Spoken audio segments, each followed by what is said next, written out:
You're listening to Moviesucktastic.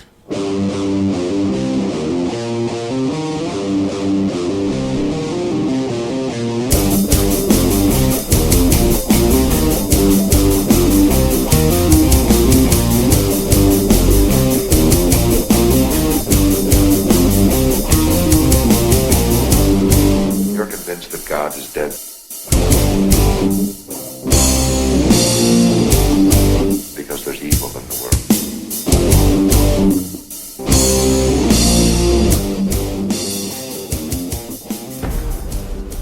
Evil was beyond the reach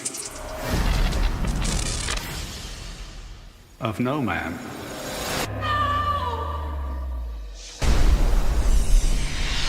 There's a killer in the city. Hello? Leaving deadly clues. You have 3 minutes to confess.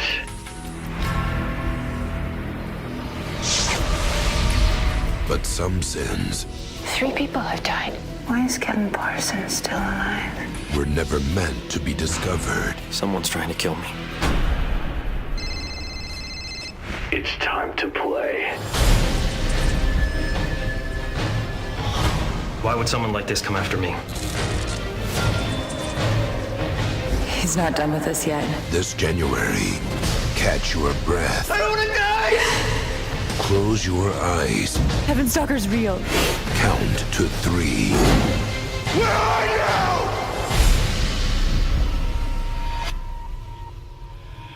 Kevin.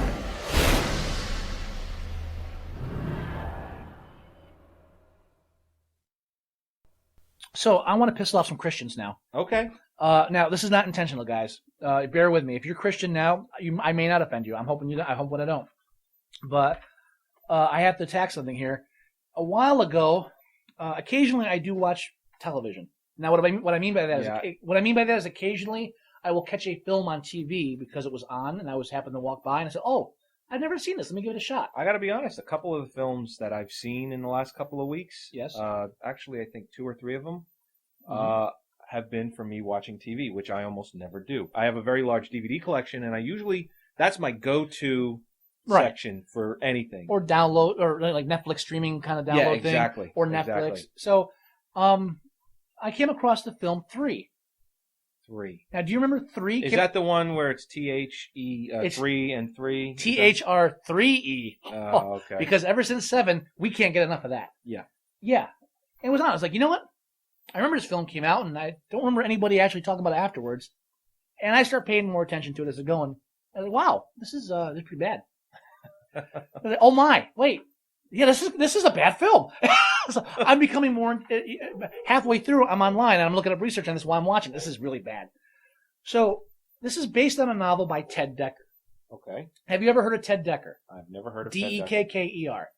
Dekker. I've heard of Dekker. I've definitely seen it spelled that way. Now, do you know? Maybe I'm just not thinking of this guy, but I've heard of Dekker. I know you're not familiar with him. You know why? No, I'm not. I'm definitely not. Because he is one of the preeminent Christian horror novelists. Super Jesus.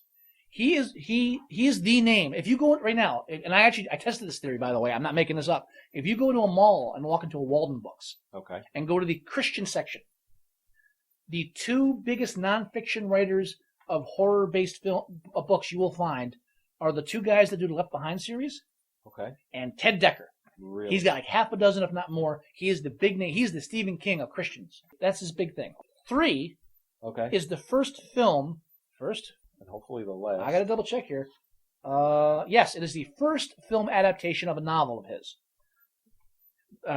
And it's also the first film of the Fox Faith film series. Fox Entertainment started Fox Faith. You can go to their website. I believe it's foxfaith.com. And they do, their theme is... You want to talk about whores. I mean, there's obviously money to be made in religion and faith. Well, hey... But Fox has gone out of their way to make a department to make movies for it? No. It's more of a distribution. So people who make Christian films can distribute it through Fox, yes. Is that where Kirk Cameron went through to... have his film? It's quite possible. There's a whole list of them there. I think And now, there's nothing he wrong. might have. There's and nothing, I actually saw that movie. there's nothing wrong with Christian-based films. I'm not saying that. But and there's nothing wrong with catering to a specific audience. If the audience is there, you give them the films. Right. I'm knocking this because it's a bad movie. If Ted Decker's books are written like this movie is, then he's a bad author. I haven't read his books. For all I know, they're brilliant, and this is just the best you can do. Right. There's more evidence coming up to prove possibly to the contrary. Okay. Now, it was adapted for the screen by Alan McElroy. He also wrote the screenplays for Halloween 4 in 1988, Rolling Thunder in 1996. That's the Killer Mac truck movie. Right. Yes. Spawn. He did the screenplay novelization for Rolling Spawn. Thunder actually came up with another author in the remake section. Yeah. One of the directors, Uh-huh. if not maybe one of the writers during one of those remakes, Yeah. had a lot to do with the Rolling Thunder movie you're just talking about. Yeah, it might be more than one screenwriter. I'm sorry, but he was attached to it. He was Okay, screenwriter. so Also, you're gonna love this one. 2002, he penned Ballistic X vs. Sever. Ooh. Yes. Oh, One of the worst films ever made, hands Yeah, down. This ever guy, created. and he also wrote Wrong Turn 1, 2, and 3. So this is our screen. So I'm willing to say, Ted, maybe it's not your fault. Yeah, he might just be, got a bad he screenwriter. might be a decent author. Okay. The basic plot of 3 Okay. is, and I might ruin the ending for this. I'm not sure, but that's because it's so predictable. It's not even funny. The basic plot of this is there's a serial killer going around killing people after giving them riddles to solve. Okay. And he does it through phones. And this seminary student, obviously, is targeted by the guy. And there's a lot that goes back and forth. Now, it's a serial killer that only kills one person in the whole film. So he's not a serial killer. Well, he is, but this is a Christian film, so we don't have a lot of death. Well, then I obviously don't know what classifies a serial killer as serial. Well, they killer. never come out and call him a serial killer, but the way the film is designed, it's supposed to be a serial killer. And he kills. So people. he's killed before.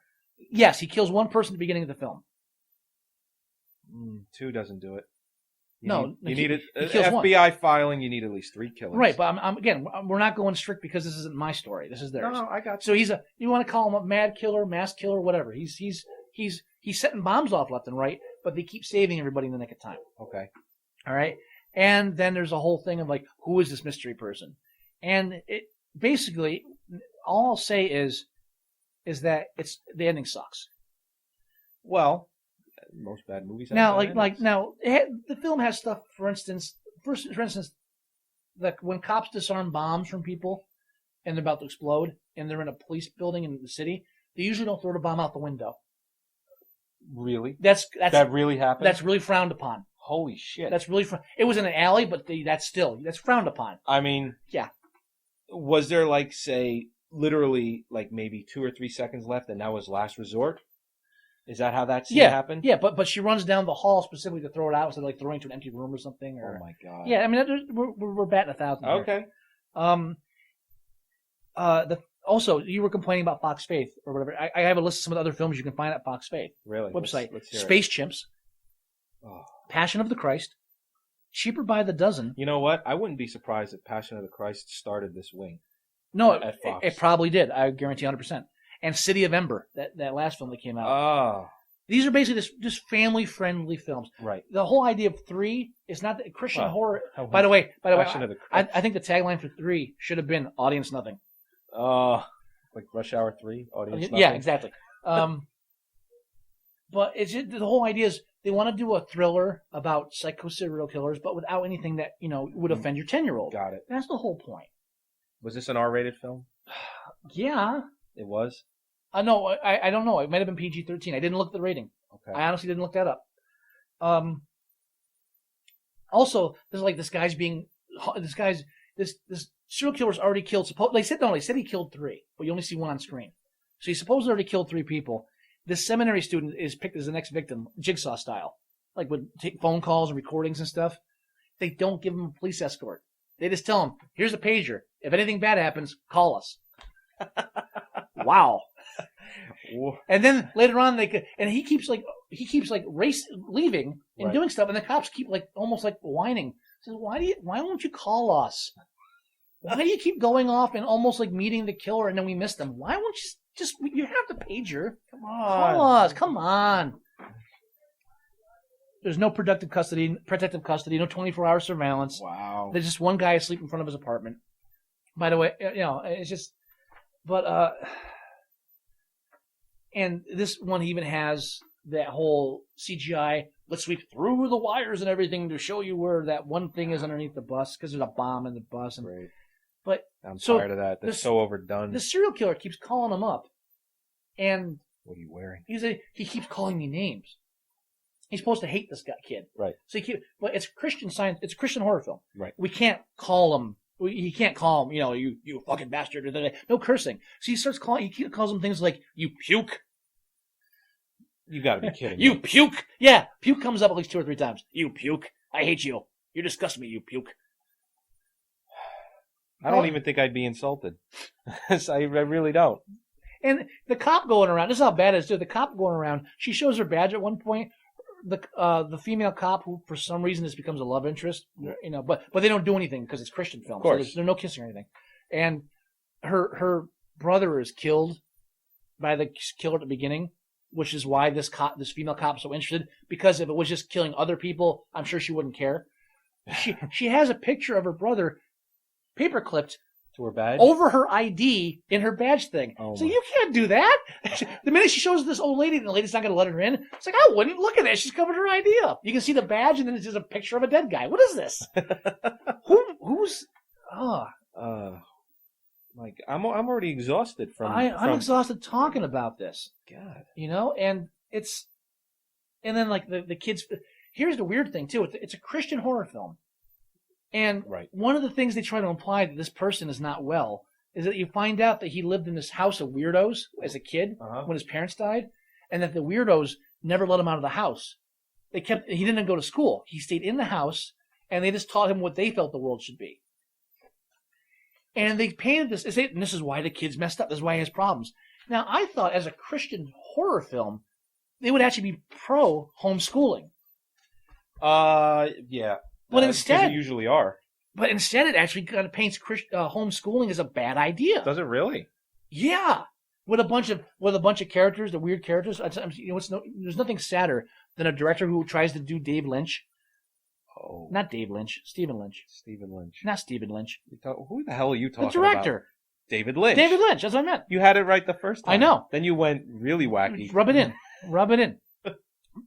But it's sad when a director tries to pull a Lynch with characters and fails. Even Lynch fails. Yeah, Lynch does fail. Yeah. So, but that threw me off. So wait, it says this film's against homeschooling. How is this a Christian film? Here's another great scene. You only find this in Christian horror films. This nervous, geeky looking white guy walks up to a bunch of like hoodlums, mixed races but mostly not white, like in like an abandoned alley around their cars and music. And he walks up and literally he says, "Know where I can get a gun?" And they give him one. They don't beat him. They don't chase him off. They don't kill him. They hand them a paper bag with a gun, and I'm assuming money changes hands too, but I don't see that. As far as I know, they were honestly good hoodlums. Just gave him a gun. Really nice hoodlums. He looks like he's in danger. Give him a gun. You need this more than we do. This is how easy it is. Apparently, this is how easy it is to get an illegal gun. Just find some hoodlums hang around their car and ask them for a gun. They will give it to you, and they'll even and have. You know what? I bet all the markings and the serial numbers are already filed off, so that you could do your thing. And we don't want to get you in trouble. Well, yeah, they don't want the gun traced back to them. So basically, the whole film is like part Fight Club, part Saw, part Speed, all crap. All right, and the fact that I'm referencing Fight Club, that has something to do with the ending. Oh boy! And since the film is called 3, figure it out. Got it. Again. All right. Again. I don't need to see this movie now. Half hour? No, you really do. I do. Half hour into the film, I'm like, you got to be kidding! This is where you're going with this? Really? Now, and then there's this, and then there's like Christian rock at the end of it too. Now, and this is what threw me. It's like Christian rock, and I look it up, and it's wow. The executive producer Mark Sledzinski did the music too for the end song. The one song is by them. It's like wow. But he did a song for another film. This 2000 the one in 2008. 2008 film House that Chris Bujna and Joey here have been trying to get me to watch for a while now. Right. So wait a minute. I'd look at You know some what? more. I should make that my movie challenge to you. You don't have to, because I watched it. You did. You know why? Why? Because it was directed and produced by the same people, based on a Ted Dekker novel, and is also a Christian horror film. Oh, and it was really bad too. Yes. It was really, really bad. Yes, and I have that listed here. And so I dug that out. I still had it sitting around. They gave it to me a while ago, and I kept forgetting to watch it. It's like, now I gotta watch it. This is by the same book author, by the same producer. I think it's producers and directors. I think it's both. It's the same filmmaking team all together. And it's like, I gotta watch this. Poor Michael Madsen needed some cash. That poor bastard. It's another film. You know what? And I don't have the site listed here, but he has a site somewhere that actually lists all of the movies that he's done and why he made them, whether he owed someone a favor, he needed to pay a bill. And the site is really entertaining, and for whatever reason, I can never find it. I found it once, I can't find it again. But this film was on that list, and he, I believe, needed money. Now, if you remember, and he comes flat out. That's what I love about Michael Madsen. Yeah. Now, House is a cross between Topper and any other Friday the 13th creepy house film you've ever seen. Yeah. With a, you're bad, you're in trouble when your twist ending of the film is taken right out of an MST3K covered movie, Soul Takers. If you see an ending of a film and you immediately think of like Michael Douglas's like half brother. Oh yeah. What's his name? That's in he's in Soul Takers and he's in the werewolf movie. Right. Yeah. That's a bad sign. Yeah, it is. Now you remember House. I do. You remember there's no blood in the film. None. We whatsoever. We watched it. We saw it. I never heard the story. We never heard of what story? What you're telling me now? Oh, when you saw it. We saw it Halloween. All you would do is recommend the film and then giggle. So no, it's great. Yeah, no, it was a Halloween night. I think it was actually Halloween night, and we had a bunch of friends over, and we all decided to watch it together. And it's extremely disappointed, obviously, but we kind of knew it was coming. And Bujna was there, and Jose. Just everybody was there. You couldn't make it for whatever reason. Yeah. You had other plans, and the whole time I'm sitting there. And I'm watching this horrific movie, and I was like, Scott should be here. Absolutely should be here for this. Now, the film opens up with a Bible quote. The light shineth in the darkness, and the darkness comprehended it not. John 1:5. I should have realized that something was up. Yeah, that's a sign. I saw that. Now, I have my own quote for the opening, which is, I watched this film in the darkness, and I comprehended it not. Scott, 9:26. Yeah, that's all right. I like that. Now, the whole film is about redemption. Mm-hmm. And the other three was kind of about redemption too. Here's my question. How come Christian horror films do such a piss poor job at redemption themes when the real horror films seem to have it down pat? You'd think the Christians would have like a handle on it. Practically invented it. We can really get into this. This is our forte. We almost invented it. Redemption, that's our name. Yeah. Leave off the S for savings. We know how to do it. Because redemption is pretty much their forte. They came up with it first. So why are horror films that have sex and blood and cursing and all the other nasty stuff, why do they do a better job than it? It's almost like, because the problem is you can't say, we're against evil and then not show evil. It's probably because they don't take religion into account at all. And they just do their thing. The real horror films. Yes. Yeah. Exactly. Yeah. They don't really take it into effect. It's easier. So they don't have anything to say, we can't do this, but we can do this.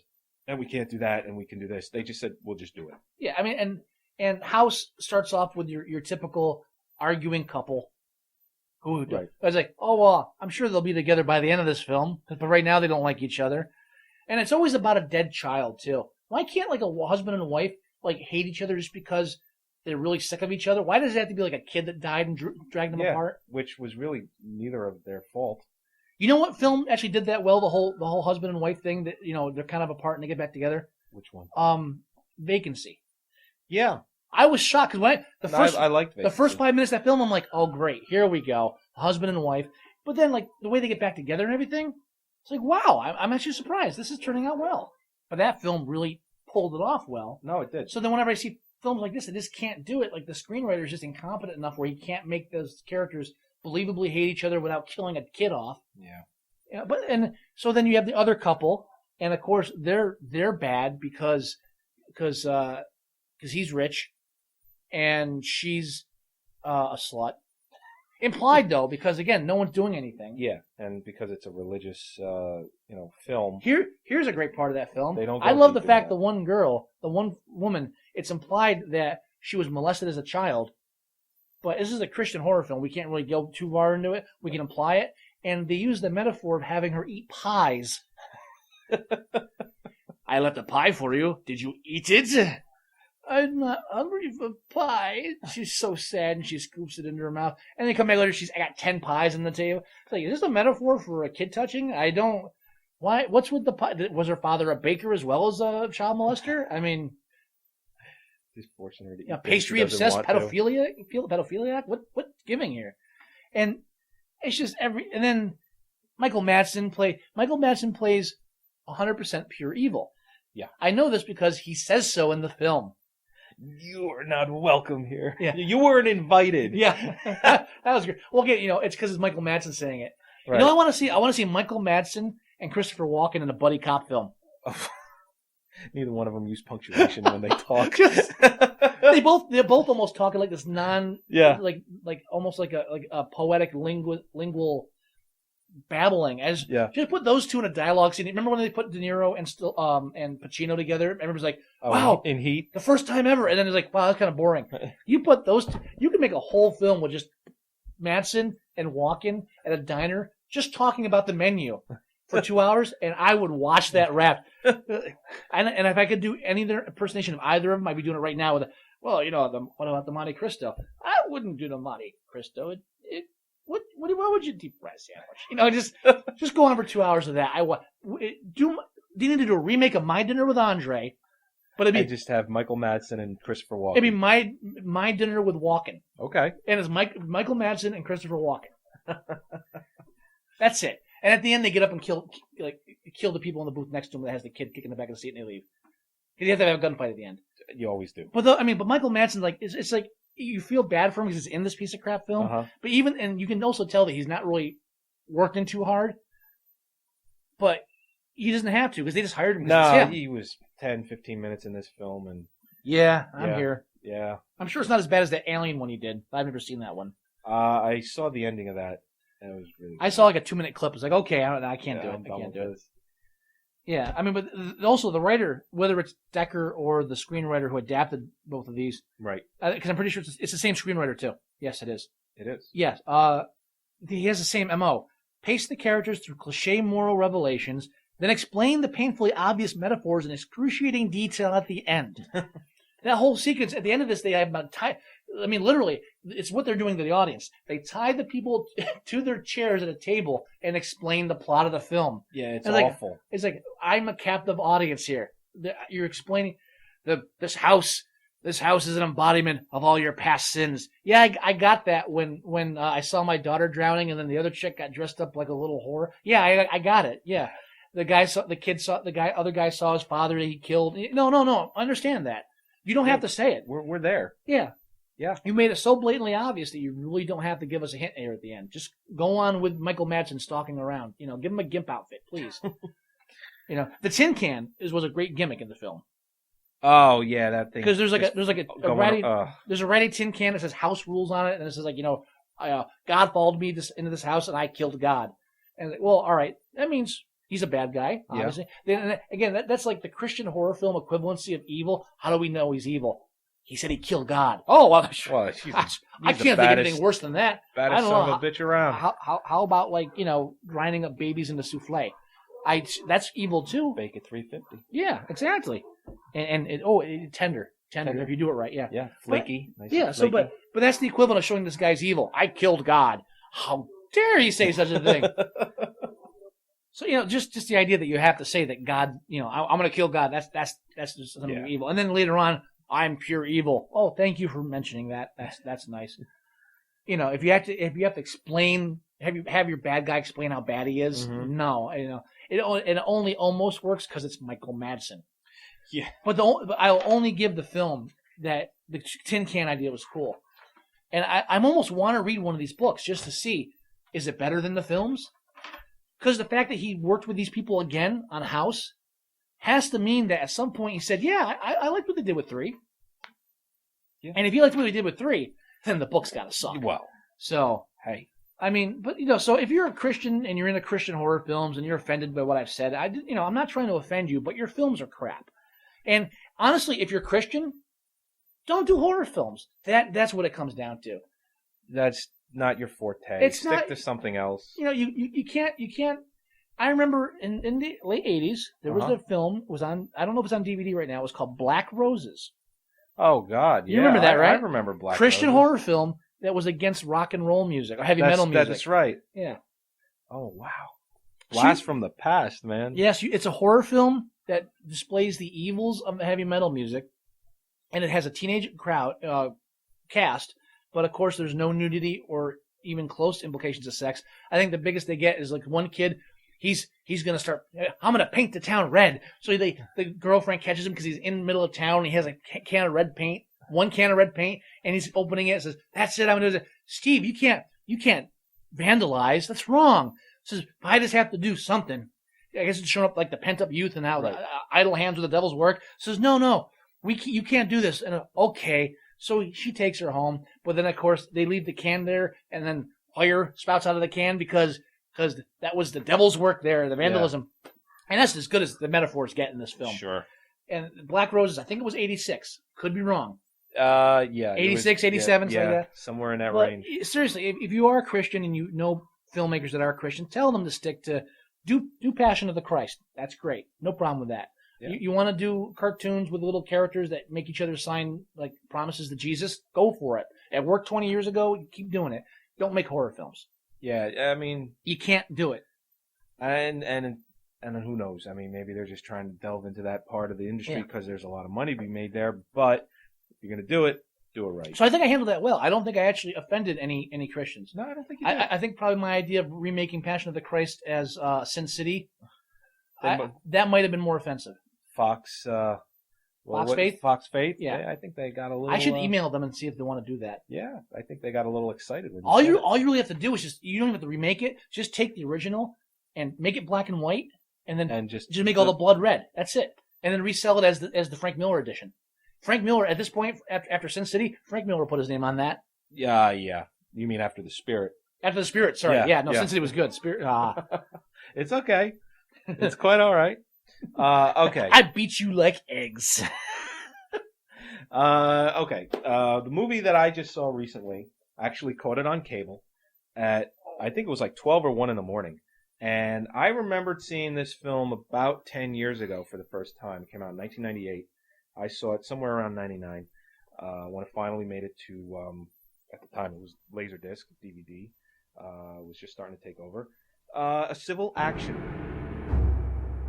Personal injury law has a bad reputation. They call us ambulance chasers, bottom feeders, vultures who prey on the misfortunes of others. Well, if that's true, why do I lie awake nights worrying about my clients? 12 deaths over 15 years, 8 of them children. They think it has something to do with the city's drinking water. Why does their pain become my pain? I'm not interested in money. None of us are. That's not why we're doing this. What we want to know is what happened. I wish I could find a way not to empathize with them. It'd be a lot easier. His opponents will misjudge him. Jan, that suit fits you better than the sentimentality. His clients will distrust him. $5-point-something million spent on what exactly? First-class travel, 4-star hotels? His partners will desert him. Everybody in the firm's working only on this case, which means we have no money coming in. We're talking about our careers here. But the truth Maybe you could go out there to the river. will redeem him. Somewhere out here, somebody had to have seen what happened. These families can never testify. His employees are like loyal subjects. None of them will talk. We're 3 lawyers. They're 300. Yeah, He wants a number. 8 million. I can't go to the families with that. 8 million says that we let them get away with murder. From the #1 national bestseller. Every dollar we spend is a dollar we don't have. Mortgage my house. I have. From the Academy Award-winning writer of Schindler's List. A lot of people in my neighborhood that are dead or dying from something. From the producer of The Firm and Ransom. I am dealing with a deranged judge, and I'm fighting a defense that has unlimited amounts of money with which to destroy anyone who tries to do anything decent. What I wanted was an apology for what they did to my son.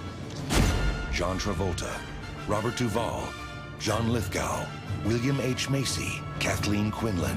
Your Honor, you are asking these people to create a fiction that will stand for the truth, but won't be the truth. No! You swear to tell the truth, the whole truth, and nothing but the truth, so help you God? The truth. I thought we were talking about a court of law.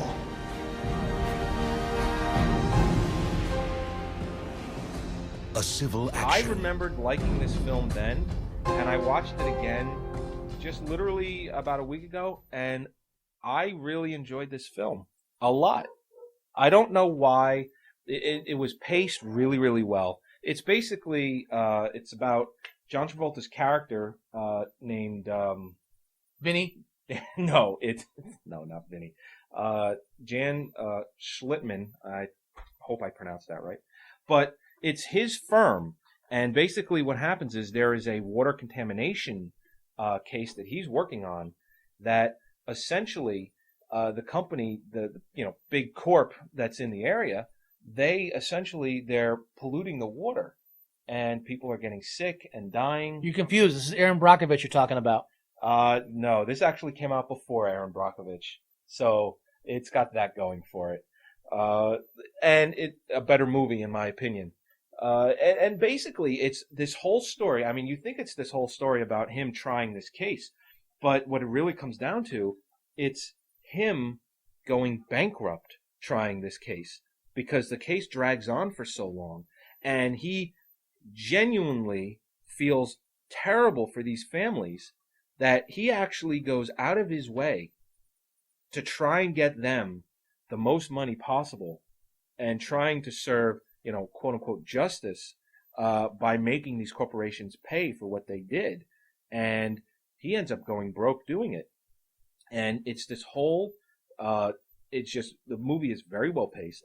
It is very well written and very well directed and very well acted. And, I was actually very surprised to see that it cost $75 million to make. It made $56 million at the box office, so it was definitely not a hit. But the director of this film, Steven Zaillian, he's only directed 3 movies. Uh-huh. He's only directed 3 movies.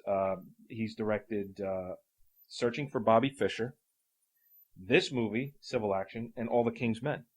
That's it. And all 3 films, top-notch movies. I mean, but he is mainly, he's a screenwriter. Oh, there you go. He's basically a screenwriter. I mean, I could read off a list of movies, but I'll just give you a couple. He's done Schindler's List.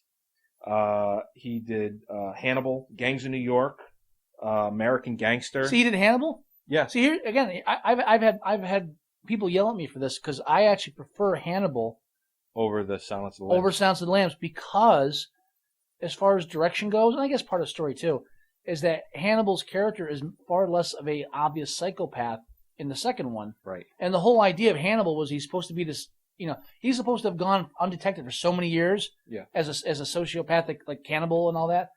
But yet when you see him in Silence of the Lambs, every time he's like wide-eyed sniffing the air, and then like, and he acts crazy. He's acting crazy, and I was like, he didn't go without detection for so many years because he acted crazy. Right. It's because he didn't. Because in the original Manhunter, and I have not even seen the remake, Red Dragon, so I'm not even going there. So. In the original Manhunter, the only reason the detective figured it out was because while he was interviewing him, he saw some books on his shelf that shouldn't have belonged on the shelf.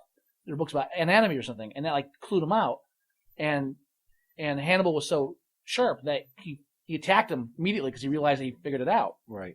So I never liked Silence of the Lambs. I loved everything about it except the actor, Anthony Hopkins, because I don't know why I'm forgetting the whole. I should just be slack right now. That's why I'm here, baby. But in those in Silence of the Lambs, he just acts like a lunatic, and that's really not how he would have acted. In Hannibal, he's calm, subdued, and never fully acts like a lunatic, except when he actually loses his cool with Thr3e near the end, right? With the whole dinner sequence. Up until then, he's just casually ripping people's intestines out, and he's calm, cool, and collected, and very. He's almost a suave type of guy, which is what he should have been cast as. That's why I've always preferred Hannibal over that. And I've gotten huge arguments. A lot of people get pissed because a lot of people that like Silence of the Lambs more than they should, don't like Hannibal as much as they should. I liked Silence of the Lambs quite a bit, actually. But you see where I'm coming from with that. Yeah, absolutely. And Yeah. I look past Anthony Hopkins as the over the top, serial killer. Only because everybody else in that film was great. Yes. Yeah, Jodie Foster was great, and the police chief from Monk, he was great. Sam Levine. Yeah. Yeah. I mean, come on. Every time I see him in anything, I always think back to Silence of the Lambs. I can't avoid it. Yeah. But he's great. And when here's telling exactly like how Anthony Hopkins was not exactly the best thing in that film, but we thought he was. Because when the film first came out, the big quote was Clarice, stuff like that. What's the only line you ever hear from that movie anymore? It puts the lotion on his skin and put it in the basket. No, I don't even hear the Chianti line anymore. The only one that keeps coming up in popular culture reference is it puts the lotion on his skin and puts it in the basket. Sure. Do you ever hear Silence, the musical? Yes. It's on the blog. Is it? It's on the blog. Yeah, that's good stuff. If you go to moviesucktastic.com and then from there link to our blog. Throw up a link for it next time you get a chance. I'll do it. Do a little back search, but it's the musical Silence of the Lambs, which actually exists. Like full, and then someone did a video of it with Legos. That's right. That's why I have the video up on the blog. You have the video of it. So if that's good stuff. Don't just go to YouTube and like type it in the search engine. Go to Moviesucktastic and find a link from there because there's other cool stuff on the blog too. Absolutely. I've never seen a civil action. I remember the commercials. No, and it leads an all-star cast. I mean, you got John Travolta, Robert Duvall, Tony Shalhoub, William H. Macy, John Lithgow, Kathleen Clinton. I mean, there's just a ton of people in this movie. Sidney Pollack is in it. I'll say no more. I mean, there's just a ton of all-star. I mean, that's probably why it cost $75 million too. But there's just a ton of all-stars in this movie, and every single one of them gives an excellent performance, including Robert Duvall, who he's a prick. I mean, you watch this movie and you get to the end of this movie and he's a prick. And he just does it really, really well. John Travolta. This is at a time in John Travolta's career where he was kind of rejuvenated by Quentin Tarantino in Pulp Fiction. Oh, yeah. That was his comeback. This is only like 4 years after that. And he was getting top dollar for all of these movies. And he did some really good work. Phenomena was good. This movie was excellent. Swordfish. I'm kidding. I'm kidding. No, it's not top notch. I was joking. No. I liked Swordfish though. White Man's Burden. Oh, there you classic. go. There you go. Okay, let's be fair. How long did Travolta go where the phone wasn't ringing? I don't begrudge him any film he did. There's not one film he did after he made his comeback with Pulp Fiction where I said, you shouldn't have done that. I was like, dude, take every job you get. Do what was it, Mad Glory or not Mad Dog and Glory? There was one where he played. No. It was. You're right. It was Mad something. Mad City. Mad City. That's right. And the whole reason why there's a whole quick little story with that is the film Dark City had so much trouble getting the name Dark City. That was the original name of the movie. Yeah. And this is in the audio commentary, and if you listen to it, you'll hear it. They basically said it was supposed to be called Lost City, and then they got a phone call from Steven Spielberg's people going, "We own the word Lost. You can't make it Lost City." And they're like, "What the hell are you talking about?" Fucking Spielberg. Right. And they're like, "Okay, fine. I own the Holocaust now. You can't do films on that anymore." Right. And then they said, "All right, we'll stick to Dark City." Well, then they got a call from the people that were making Mad City and said, "Listen, we're coming out with a movie called Mad City. You can't call it Dark City because you have the word city in it." And they're like, "Well, what the hell are we going to call it?" So they called it Dark World. And then they got a call from Lucas's people, and they said, "Listen, we own the word world." It's like, where does that even come into play? And they're like, "You can't call it Dark World." And they're like, "All right, fine." So not that they put it on the shelf, but they put the title on the shelf for a while. Uh-huh. And when Mad City bombed, they said, "All right, we're calling it Dark City." Yeah, there you go. Yeah. And that's basically how that came about. Yeah, if you haven't seen Dark City, excellent film. Get it. Great movie. There's a special edition that just came out on Blu-ray and DVD. Yeah, it didn't come out that long ago. Yeah, real new director's cut, which I haven't even watched the director's cut of that yet. I haven't watched it yet myself. But excellent film. But that's basically what we've been watching. I caught that real late night. Yeah, but even I stayed up for the whole thing because it's great. And you know what? What's interesting at the end of that movie, after the case is over and everything, they threw up text like they do sometimes, so like where everybody is at the time of the movie being made. Jan, which is Travolta's character, Dan Schlitman, he was actually trying a case in Toms River, New Jersey, for a water contamination. Oh yeah, we get a lot of that in Jersey. Yeah, it was. And as a matter of fact, my next door neighbor knows all about it because he used to be from Toms River, and he said it was a big deal. Really? And because it was a terrible water contamination case. Mm-hmm. And, I've never heard of a good one. No, but that's basically where he was in 1998 when this movie was made. You know what? The only reason I've never seen this film is because I've never been big on courtroom dramas. I think John Grisham novels really drove it into the ground. So they really drove me into the ground. Yeah. I can't. Yeah. But this, I ever since The Firm came out, John Grisham novels have been made.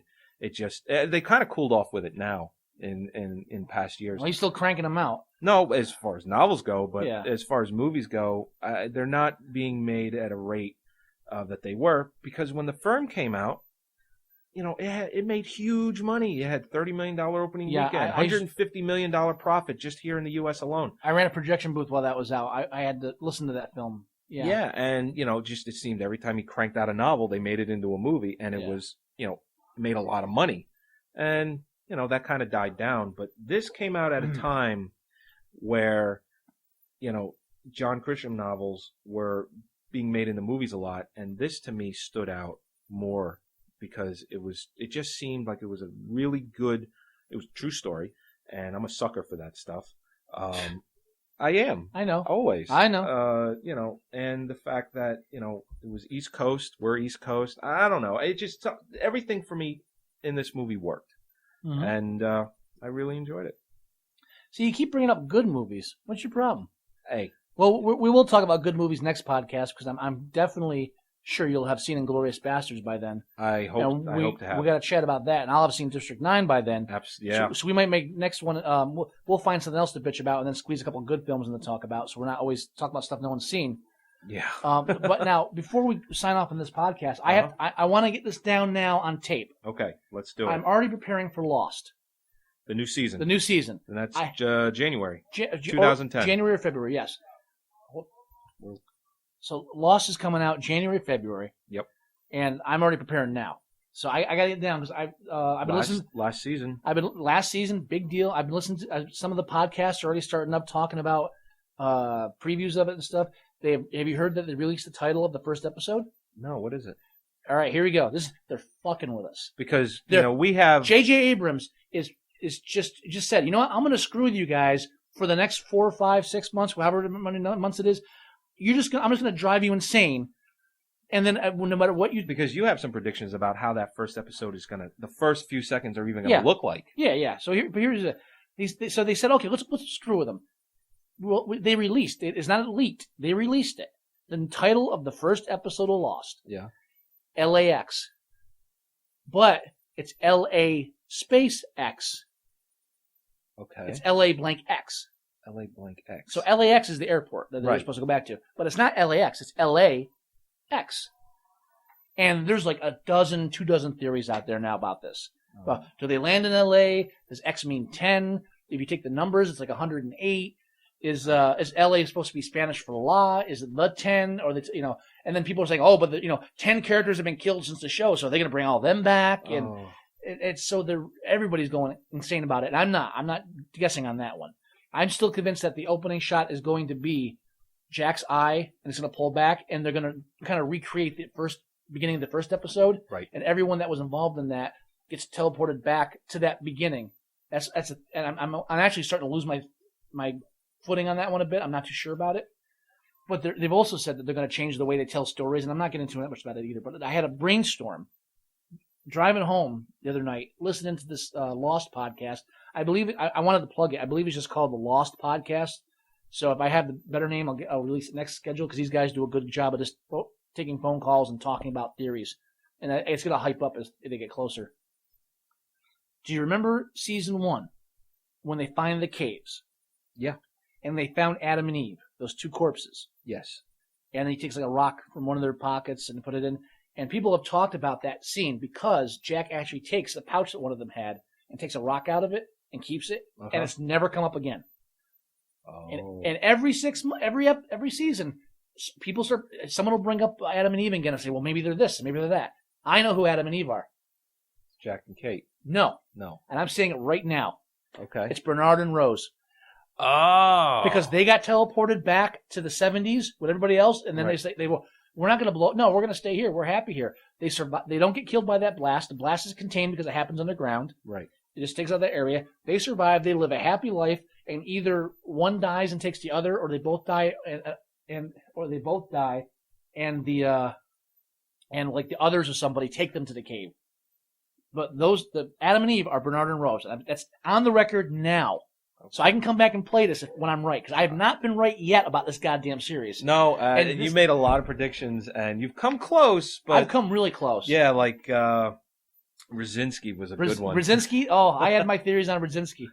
You know? And what's worse, though, is in the past when you made predictions and they didn't come true, it was like, well, yeah, but that's because they keep changing it because of the series, the season to season. But ever since they said, okay, we're ending season 6, right? It's like, they already have it all plotted out. They don't have too much wiggle room. They can't go making shit up as they go along to an extent.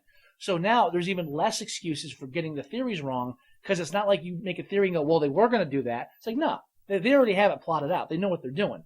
They know what they're doing so well that they're teasing everybody by releasing this innocuous first title and making everybody guess what it means. But I just wanted to get that down on the record for this podcast.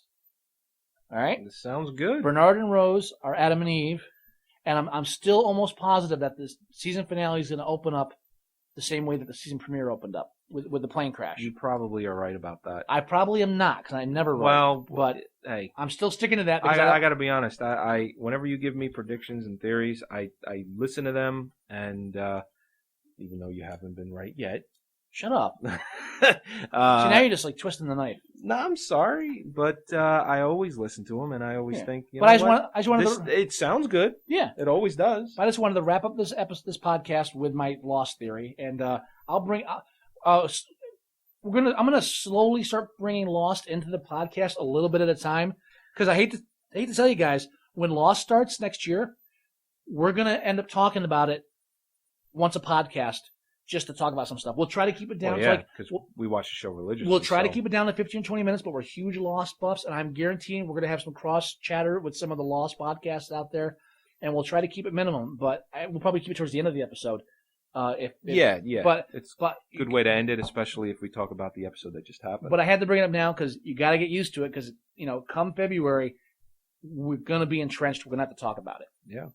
And, and then after this season is over, I mean, not that we won't talk about it anymore, but we'll always, if anything, I will go into hibernation. Refer back until the next good show. I was even talking to somebody, because I said every show I ever watch just always ends quickly. Yeah. And Lost is different. Like every show I've ever watched, I got into, second season canceled, first season canceled, maybe if I'm lucky, third season canceled. And then somebody said, "Well, Lost, you love Lost, and that's going." But I didn't start watching Lost until after season 2 ended. And I started watching DVDs. So you're only in a third season. I started after. Well, it's not that it's being canceled. They are willingly ending it. But what I'm saying is, I started after they were already successful. If I would watch Lost, if I got into it first season, you mean the curse? If I had started watching it, thank you. You can thank me, because if I watched Lost first season, it would have stopped after season 2. It would have been over. Everybody would have stopped. I gotta be honest. I didn't start watching it until season 3 as well. Yeah. When that started, I ended up getting season 1 and 2 DVD, and I just banged them both out in the summer. Yeah. And started watching at season 3. Right. So that's a little taste of what's going to happen later, but that's it for Moviesucktastic for today, for this episode. Thanks for joining us. Thanks for coming around. Check out the website for the details of this podcast's contest, and also I'm going to splice in a bit later after this, but every podcast we're giving away one item to somebody. Find out what the contest is. Get involved. Spread the word, and we'll get it out there. And check out Moviesucktastic.com.